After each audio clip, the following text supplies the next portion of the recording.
What would you do if you were in a car full of people who love you, respect you, maybe even raised you, but when the time for Salah comes, they refuse to stop? You're trapped between your duty to Allah and your loyalty to your family. You look out the window as the sun begins to set. Maghrib is approaching, and you know if you don't pray now, the window will close. Your chest tightens. Your heart whispers, what if this is the last prayer I ever miss? That's not just a car ride.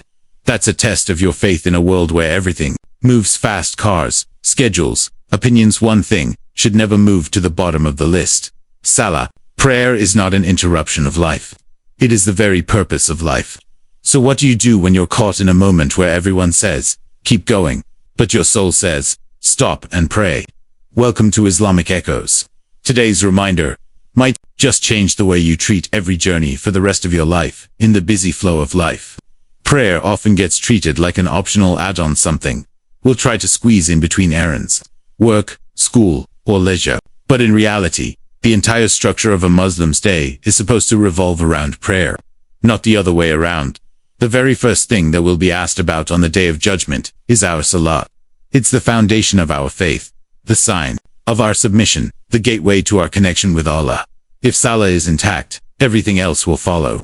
If it's neglected, no achievement, no excuse, no social obligation can fill that void. Yet today, so many Muslims plan their lives around everything but prayer. We choose schools, jobs, trips, parties, hangouts, and only after locking all those in, we try to fit Salah in wherever there's a gap. That's not how the Prophet Muhammad lived.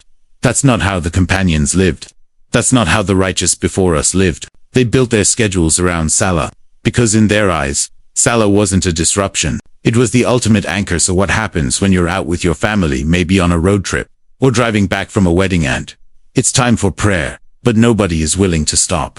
What happens when you speak up and say, let's stop at a masjid, and they reply, we don't have time?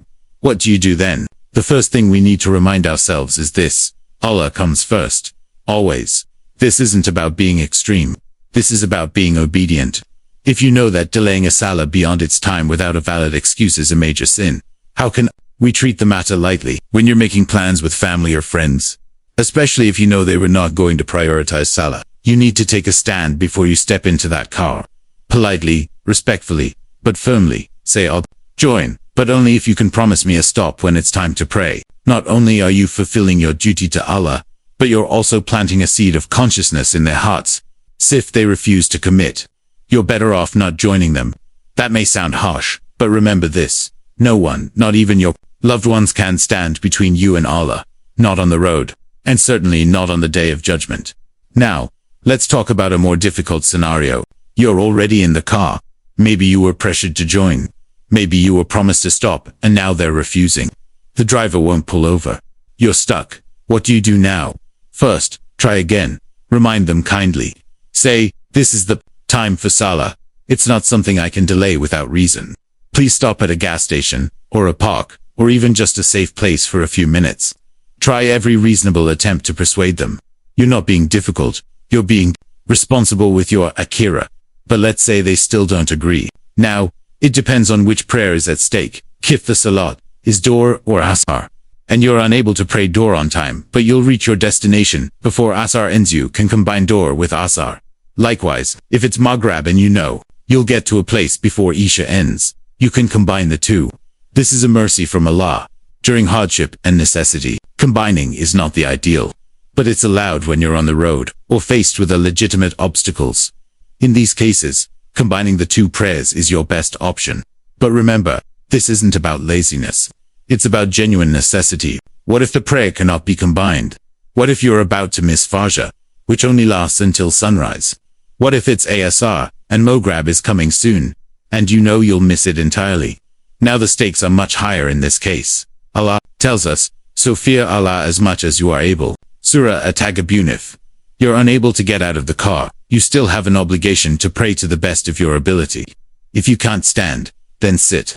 If you can't face the Qibla because the car is moving in another direction, then pray in whatever direction you're facing. The obligation to pray on time is more important than the conditions of direction or posture when you're under duress. Allah is merciful, and He sees your effort in this case.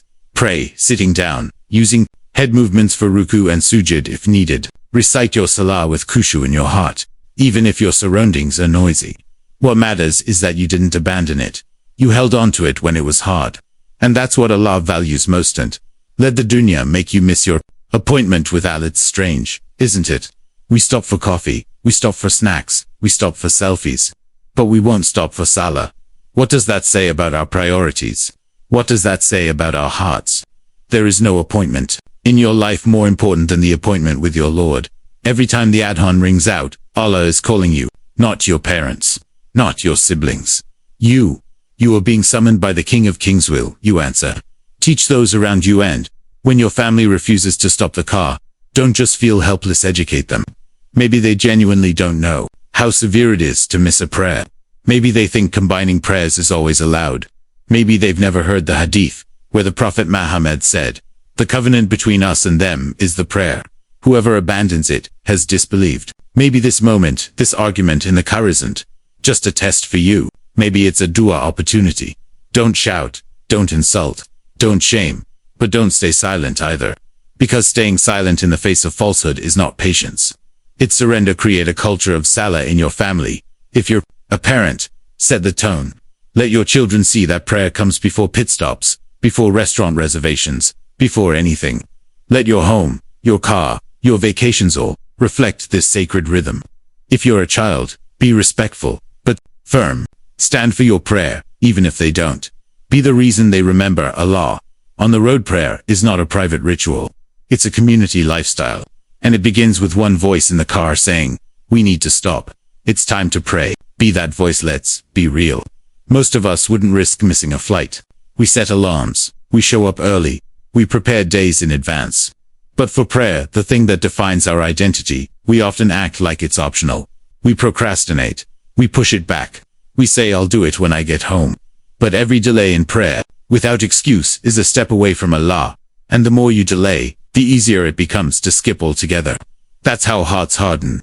Not in one moment, but in tiny compromises, until the Salah you once guarded becomes something you casually missed. And let that happen. Hold on to it with everything you've got. If you're ever stuck in a car again, and nobody wants to stop, remember this. Every time you prioritize Allah, He prioritizes you. Every time you leave something for His sake, He replaces it with something better. And every time you stand for your prayer, you're not standing alone. You're standing under the protection of the one who created you. Let the road carry you wherever it wants, but let your soul always stay anchored in Salaf. This message touched your heart. Don't keep it to yourself. Someone out there is missing their prayers today, not out of arrogance, but out of confusion or pressure. Be their reminder. Share this video, comment with Ya Allah, make me steadfast in my Salah, and let the ripple begin. And don't forget to subscribe to Islamic Echoes, where every reminder is a light for your soul, and a step toward Jannah. Turn on the bell, because your next prayer might be your last chance to return to Allah beautifully. This is Islamic Echoes, where hearts awaken, one echo at a time.